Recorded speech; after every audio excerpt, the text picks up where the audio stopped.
কে মাছো বাড়িতে? দিদি, ও দিদি। এখানেই আছি সুষমা, এদিকে এসো। কি গো দিদি, কি করছো? আর বলো, কি খবর?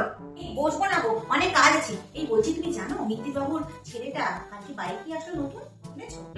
বাহ, এ তো খুব ভালো খবর। কি ভালো, ইএমআই তে নিচ্ছে, এদিকে মা বাবা ইনকাম করতে করতে পিছন ফেটে যাচ্ছে।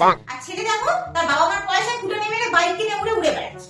আমরা অবশ্য সামনে মাসে গাড়ি নিচ্ছি, তাও আবার ক্যাশে, বুঝলে?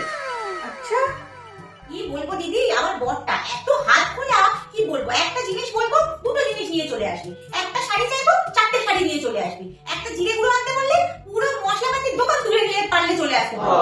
তো খুব ভালো কথা। হাজবেন্ডদের তো এরকমই হওয়া দরকার। হ্যাঁ, বলছি একটু একবারে চিনি দাও না গো, আমার না চিনিটা শেষ হয়ে গেছে।